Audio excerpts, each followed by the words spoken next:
સુરતના Sachin police station વિસ્તારમાં ભર બપોરે લૂંટના સીસીટીવી વાયરલ થયા પછી ગણતરીના કલાકોમાં જ પોલીસે આરોપીને ઝડપી પાડ્યો। આરોપી વિશાલ દ્વિવેદીએ બનાવટી લાઇટર ગન લઈ ફરિયાદીના ઘરમાં ઘૂસી ફરિયાદી તથા તેની પત્ની તથા તેના પરિવારને પિસ્ટલ જેવી લાઇટર ગન બતાવી ધમકાવી બાનમાં લઈ સોનાના દાગીનાનો માલ આપી દેવા જણાવી લૂંટ કરવાની કોશિશ કરી તથા જાનથી મારી નાખવાની ધમકી આપી હતી।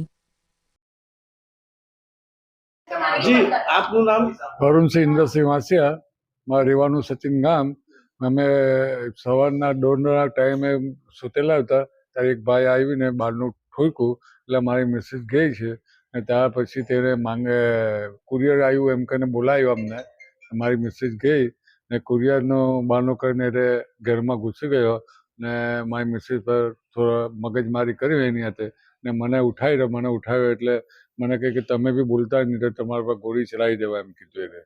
ને પછી મારી છોકરાની બહુ ઉપરથી આવતી હતી એને કીધું કે તું કાંઈ ગયો વિવેક કાંઈ ગયો? તો મને કીધું કે વિવેક છે કે નહીં? છોકરો છે ને હું છોકરો તો એના મામાને ત્યાં ગયેલો છે એમ કીધું મેં। મને કહે કે કાં છે? હું કહે તો બહુ દૂર ગામ છે એનું, મળે આવે ને એવું નથી। પછી મને કે જે હોય તો માંગ નહીં કરી પૈસાની ને એની। તો મેં કીધું ભાઈ મને તું જવા દે તો મેં તને પૈસા આપું ને।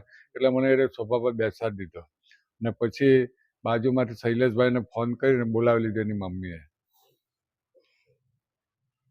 જી આપનું નામ? વીરમતીબેન અરુણસિંહ વાસિયા।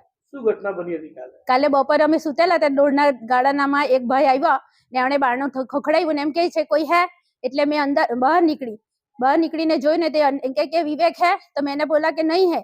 तो उसने बोला कि कुरियर है। तो मैं कीधु दे दो। तो उसने बोला कि वो तुम्हारी उसकी वाइफ है। तो मैंने बोला हाँ है। फिर बोला उसके पिताजी है। मैंने बोला हाँ है। तो उसने बोला कि आप उसकी माताजी है। मैंने कहा हाँ। फिर बोला उसकी वाइफ है। मेरे को क्या बुलाऊं? मैं इसने बोला कि कुरियर है तो दे दो ना। तो उसने गन निकाली। फिर मैंने को बोला कि चिल्लाना मत, ये तो गोली चला दूंगा। पहला तो मैं बहुत घबराई गई કે આ તો મને ગોળી મારી જ દેવાનો। પછી મને ભગવાને હું શક્તિ આપી એટલે પછી મેં એને ઉપર ગુસ્સો કર્યો કે ખબરદાર જો મારા ઘરમાં આવ્યો તો તારા ટાટિયા ભાંગી નાખીશ હું તને, તારે મારી પાસે હો બંદૂક છે, હું તને ગોળી મારી દઈશ મેં એમ કીધું। એટલે એ પછી છે ને કે ચિલ્લાના મત નહીં તો ગોળી ચલા દૂંગા, ગોલી છે। મેં બહુ ડર ગઈ। મેરે હસબન્ડ को मैंने बुलाया, હસબન્ડ ને બૂમ પાડી કે ઉઠો ઉઠો, કોઈ આપણા ઘરમાં ભરાઈ ગયું। એટલે એ બહાર આવ્યા ને પછી કે શું છે એટલે એમની હાથે ઝપાઝપી કરીને એને પૈસાની માંગણી કરી ને એમને બેસાડી દીધા ને એની ઉપર બંદૂક તાકી। એટલે મેં કામવાળીને બૂમ પાડી કે રીટા અંદર આવ। એટલે રીટા કે હું છું માસી? મેં કીધું કે કોઈ ભરાઈ ગયેલો છે, તું પાછળથી માણસને બોલાવી લાવ। એટલે બધાને બોલાવી લાવી તો એક માણસ અંદર આવ્યો, બીજા બહાર ઉભા ને પેલી કામવાળીને ને પેલાને કહે કે તું જો કોઈ બોલી ને તું બહાર નીકળ નહીં તો તારા પર ગોળી ચલાવી દેવા। ને મારા પછી મેં રૂમમાં જલ્દી જતી રહી ને મારા છોકરાને ફોન કર્યો કે આપણા ઘરમાં કોઈ બંદૂક નાખેલી છે તારા પપ્પા પર ને તું ફોન કર કોઈને ઘરે મોકલ। એટલે એમ કે મમ્મી તું બહાર બારીમાંથી બૂમ પાડ તો કોઈ બધા ભેગા થાય।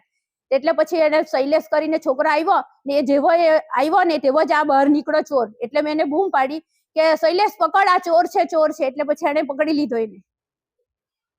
બંદૂક ઓરિજિનલ હતી?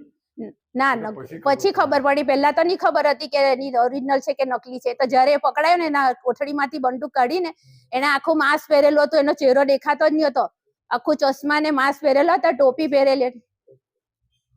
સીસીટીવી માં આવ્યું હશે? હા આવ્યું ને।